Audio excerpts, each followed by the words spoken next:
Police say probe in Spalding gunfire advanced. Police say they have advanced their probe in Sunday's attempted robbery and shootout in Spalding, with detectives ascertaining that one of the four gunmen who surrendered after a tense, hours-long standoff is from the nearby community of Sanguinity. His cronies, one identified as 26-year-old, the other two, both aged 28, are all from Tollgate in Clarendon. A senior cop told reporters that detectives are probing whether the suspect from Sanguinity orchestrated the attempted robbery, which was followed by a patrol team. About 1:30 p.m., the team observed men alighting from a motor vehicle. They further observed that one of the men was armed with a rifle.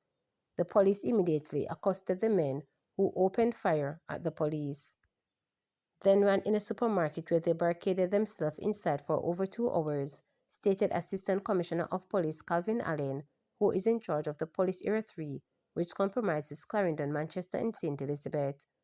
A member of the police team and 2 other gunmen were wounded in the incident. A credible source told reporters that an off-duty cop, who has been shopping in the supermarket when the incident took place, was also wounded in the incident. He was treated and released from hospital.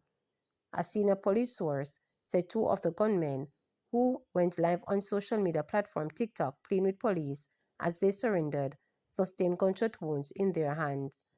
Police said 4 firearms, including an AK, were seized following the incident. A standoff drew a crowd of onlookers to Spalding Square. ACP Allen praised the police team that responded to the incident. It is high commendation to the men.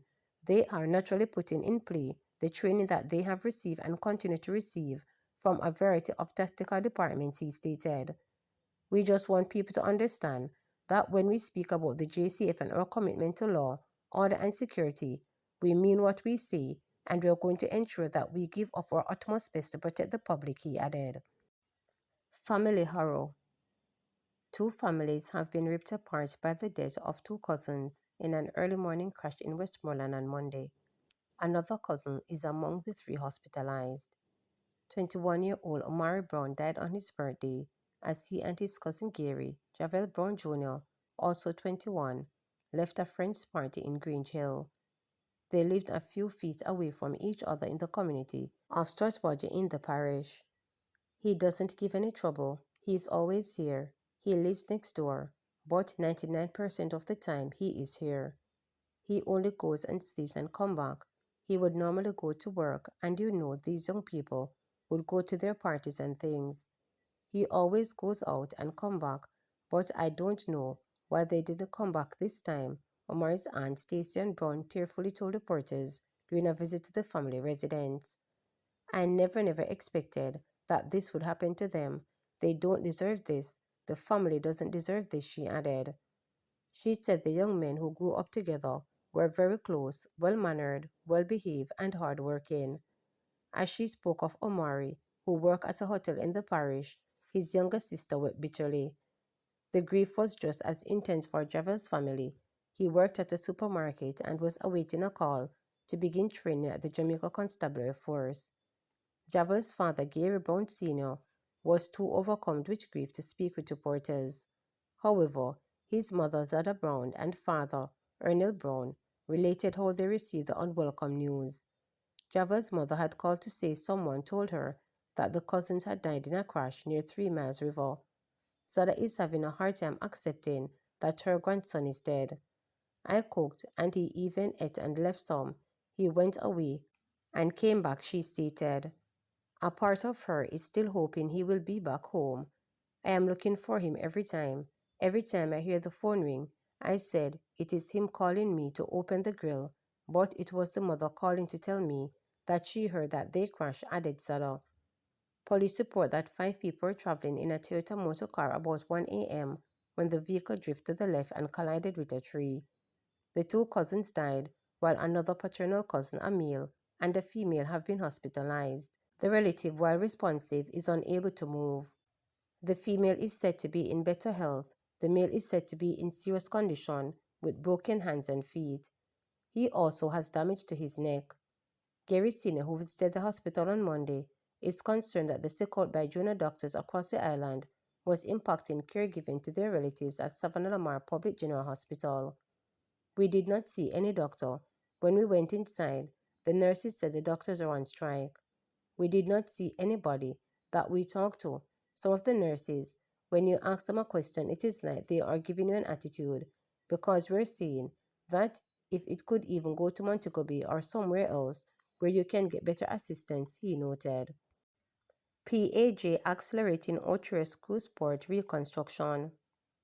The Port Authority of Jamaica (PAJ) is accelerating reconstruction of the Ocho Rios cruise port in St. Ann following severe storm damage in a bid to restore the facility to full operation by July 2025.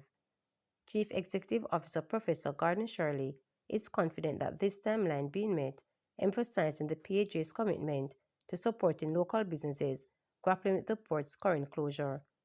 The Ocho Rios cruise port has been a vital hub for tourists and local commerce, but its recent incapacitation due to the flood surge earlier in this year has posed significant challenges for stakeholders dependent on cruise ship arrival. Professor Shirley acknowledges the impact of this setback on the Ocho Rios business interests and assures that the PAG is doing everything within its power to expedite the restoration of services at the port. He told reporters, however, that despite the setbacks, the PAG has managed to mitigate potential losses by rerouting cruise ships to other local ports. The CEO points out that while the Ocho Rios Port main terminal remains under construction, the services at the neighboring Reynolds Pier, also in Ocho Rios, have been stepped up to accommodate some ships while ensuring that the tourist flow remains relatively stable. "The main thing is that we have not lost any ships," Shirley noted, while highlighting that PAG's strategical planning in critical management.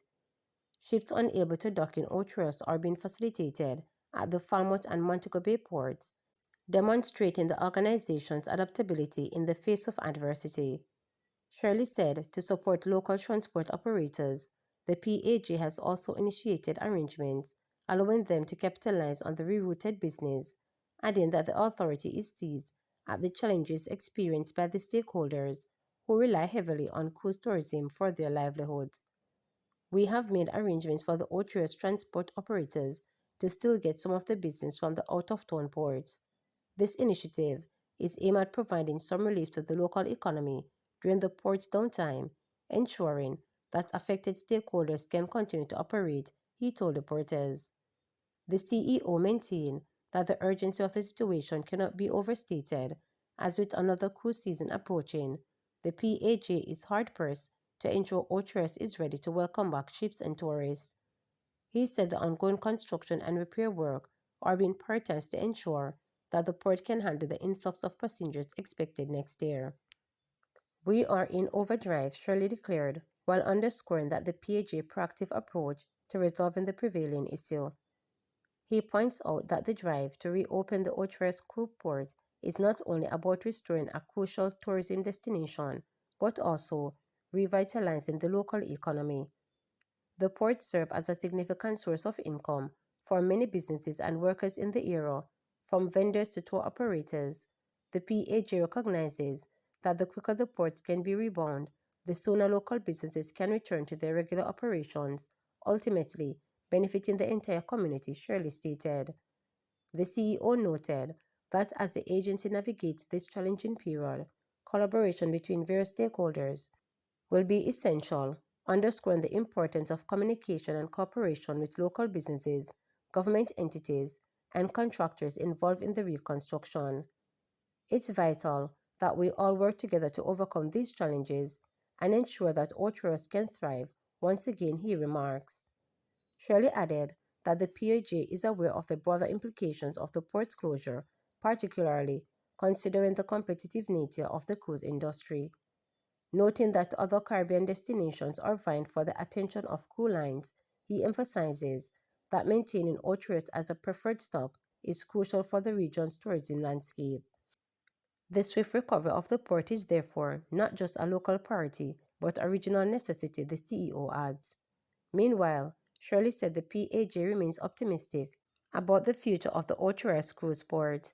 He noted that with the ongoing commitment to expedite the repairs and support local businesses, there is hope that the port will soon reclaim its status as a premier destination for cruise ships and tourists.